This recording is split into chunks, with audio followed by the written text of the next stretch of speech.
right, so just pressure washed this thing, but I figured I would show y'all the issues that we have with this truck and the things we're gonna have to address probably first.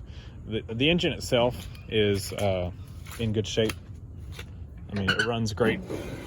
I mean, we'll do maintenance stuff on it, but other than that, I think we're in pretty good shape. So maintenance items on it, you know, oil filter, fuel filter, you know, coolant flush, radiator hoses, coolant hoses, kind of all that kind of stuff. And we'll address that. The cab is junk. We have got to find a cab for this thing. You can see how rotted out this thing is, and I might try to just patch it together for now, but I need a cab. If you know where a cab is for a International Lodestar, I don't remember what the year cutoff is on these things, but if you know where one is and they're selling it for a good deal and it's rust free and I can get it here, in the Houston area, let me know, because I don't think there's any saving this cab. It is gone.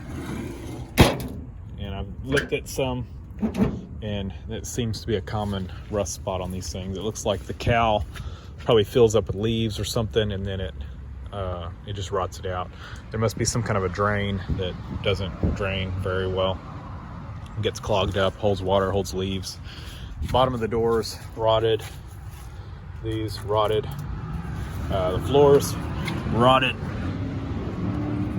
And I waited until this thing was wet, I guess. Let's see. Floor's gone.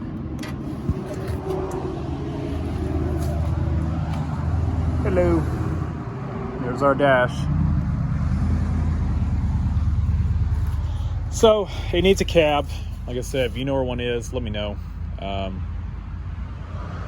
But yeah, I might have to just piece it together for now, because I don't have any money to spend on it. So we're gonna have to put this one on hold, I guess, unless I just find a great deal on it. But I used up my budget buying it, so I'm gonna have to save up some more funds before I can put some more money into it.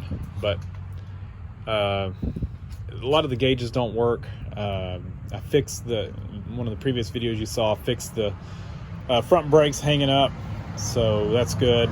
Alternator is charging, that's good.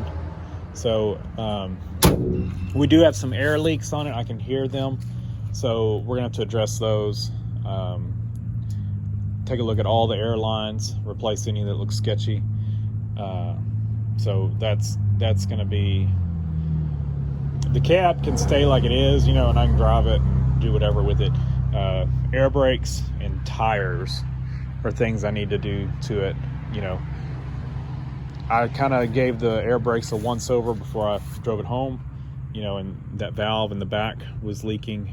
Replaced 2 O-rings in it, fixed that, but we just kind of need to look over everything else, go over it with maybe a bottle of soapy water and spray all the fittings, spray all the lines, all the valves, and just look for any leaks and address those. And, you know, like I said, replace any sketchy valves, or sketchy valves and sketchy hoses, all that kind of stuff.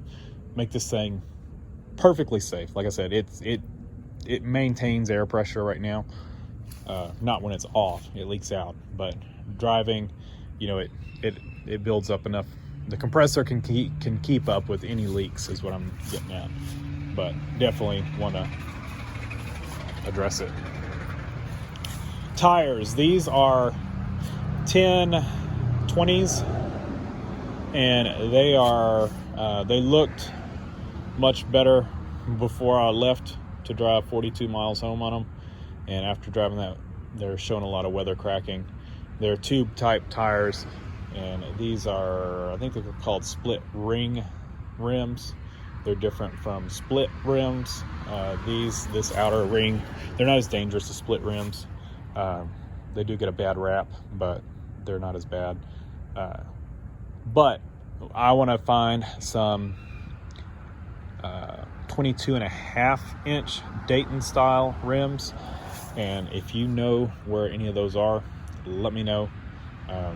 That's another thing I'm looking for, just to I can go to 11R 22.5, which is a much more common size. You can get it in a radial, and it's not a tube type tire. These are bias ply tube tires or tube type rims, and I just kind of want to get away from that.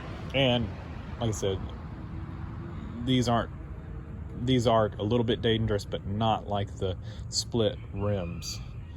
So, but we want to address that. Well, we want to address the tires. I don't trust these driving it very far. They've got the flat spots, did not come out of them after driving it. What did I drive? 42 miles. They still had really bad flat spots. I don't think they're going to come out. So I need tires, but I don't want to buy 10, 20s. I want to replace the rims with 22.5s and go with 11R 22.5. I think that'll be much better tire setup for this thing. So if you know where any of these rims are, the 22.5 Dayton style rims, let me know. They are very common on tractor trailers and some other trucks and all that kind of stuff. And I'm also on the lookout for some 11R 22.5 tires. So the rust on this thing is bad. We showed the rust on the cab, the rust, and all these panels and stuff, they've got some rust. Not a big deal. Flat sheet metal, we can address that. Not that bad. Where we get into some really bad stuff is when we get to this whole area over here. And so what had happened is the top of the tank is rusted out along the outside of the perimeter. It let rainwater go in, and I guess the truck was leaning towards the driver's side a little bit. Well, what happened is then all that water leaked out of the tank on this side, and it caused this side was buried deeper, and so it just made it even worse. And so any of that water just flowed over and just made this so much worse. You can see all down here where it's just rusted. We will sandblast this and paint it and not worry about it, this diamond plate. But like this panel is gonna have to get replaced, and we're gonna have to do something about a tank. I'm gonna probably try to put a poly tank in it if it'll fit, and not worry about, we will rebuild. We're gonna have to rebuild these tank sides and not make it, just make it sides, not trying to make something that'll hold water, because I don't want it just to rust out again. We're just gonna rebuild it to give the look, and then put a poly tank inside of it, hold a couple 100 gallons, and that should be good. But this fender is gone. It's rusted out the bottom, rusted out in the back. I don't know if I can patch it, or I don't know how common these things are. If you know of a truck that's got a good fender on it, let me know. I'm assuming it would have to be an international. I don't know if this is an international thing or part of the Firetruck body. So we will have to figure something out there. The back's in good shape. It looks good back here. Fresh coat of paint. Maybe knock some of these dents out. Not bad. And I can show you. See right there, that's the top of the tank is rusted out. And so it rusted out there, and water just spilled over, and it's rusted out all along here. That's like the fill part of it, and it was not collapsed like that, but the tires being bias ply and having flat spots, this thing shook so much it collapsed that, and that has all started falling in. And you can see the top of the tank is almost collapsed. There's just a little bit holding it on. So this looks like thicker metal here. I don't know if they patched the middle of the tank or if it was always like that, but this is much thinner. We can probably save this sheet of metal for something. I don't know what the underside of it looks like, but I'm just gonna cut this out, and we're gonna pull it out. And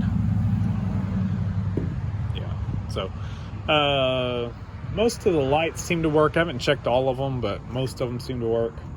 We've got a clearance light up there that's broke. I'll probably just try to epoxy that back unless somebody knows where one is. I found some on eBay, but they want a lot of money for them, and so I'll probably just epoxy that one. You can see that one. It's broke. It looks like something fell on the cab. I guess I should get up here and show y'all. The boxes are in decent shape. This is the worst of it, is in the battery compartment. But not too bad. And then up here is decent. You can see where something hit the light bar. I'm pretty sure a limb or something fell on top of the truck, knocked out that light, dented the light bar, is my guess. You can see this is just gone.